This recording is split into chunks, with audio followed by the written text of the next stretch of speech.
This is the story of a man named Standley. Standley worked for a company in a big building where he was employee number 427. Employee number 427's job was simple. He sat at his desk in room 427 and he pushed buttons on a keyboard. Orders came to him through a monitor on his desk, telling him what buttons to push, how long to push them, and in what order. This is what employee 427 did every day of every month of every year. And although others might have considered it soul-rending, Standley relished every moment that the orders came in, as though he had been made exactly for this job. And Standley was happy. And then one day, something very peculiar happened. Something that would forever change Standley. Something he would never quite forget. He had been at his desk for nearly an hour when he realized that not one single order had arrived on the monitor for him to follow. No one had showed up to give him instructions, call a meeting, or even say hi. Never in all his years at the company had this happened, this complete isolation. Something was very clearly wrong. Shocked, frozen solid, Standley found himself unable to move for the longest time. But as he came to his wits and regained his senses, he got up from his desk and stepped out of his office.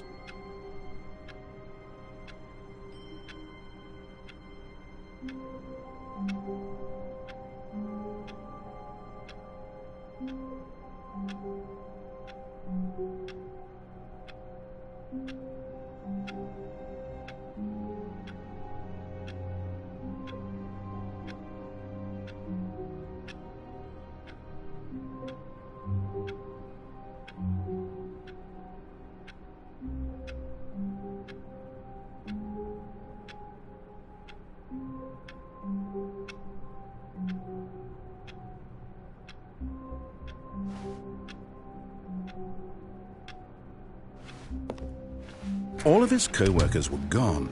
What could it mean?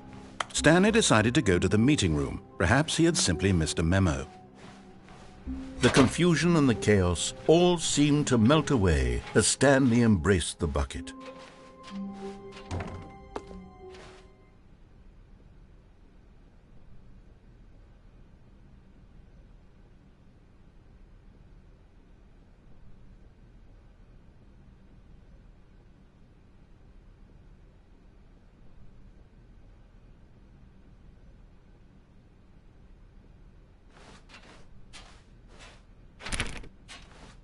Standley clutched the bucket tightly to his... This was not the correct way to the meeting room, but Standley had felt the bucket calling to him, telling him that the employee lounge was simply the place to be.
And here it was. Had the bucket turned out to be correct? Was this better than the meeting room?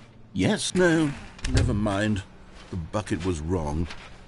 Standley took the door on his left to go back to the meeting room.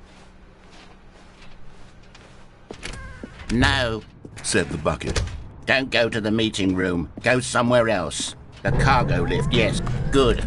Oh, well, look who's got cold feet. Well, from here, it looks like the only way forward is down, since the lift won't be coming back, but that's okay. You've got a bucket.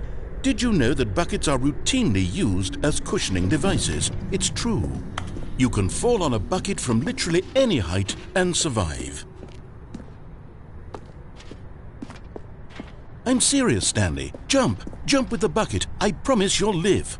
I extra double promise that you can land on the bucket and not die.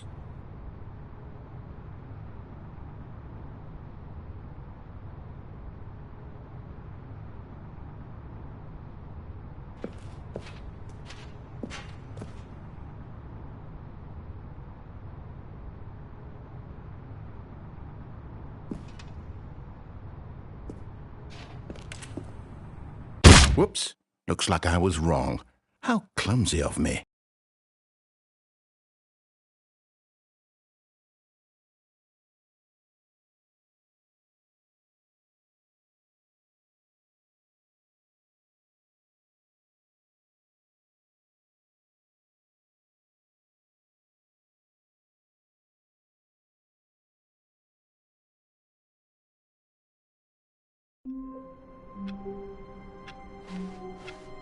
All of his co-workers were gone. What could it mean? Standley decided to go to the meeting room. Perhaps he had simply missed a memo. No matter how hard Standley looked, he couldn't find a trace of his co-workers.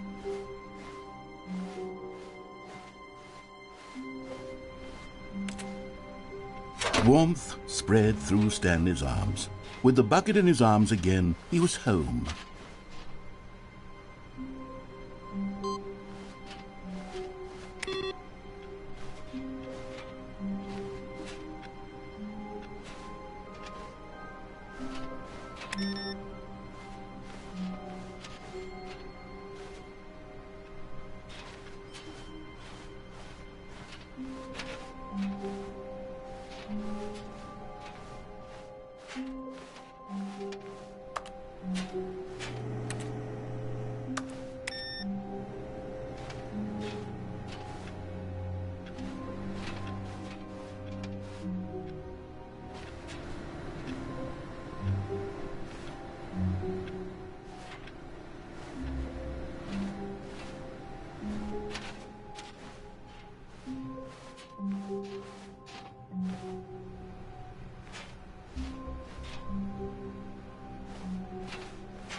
Standley clutched the bucket tightly to his... This was not the correct way to the meeting room, but Standley had felt the bucket calling to him, telling him that the employee lounge was simply the place to be.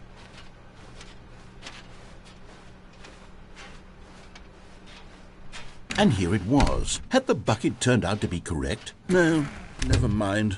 The bucket was wrong. Standley took the door on his left to go back to the meeting room.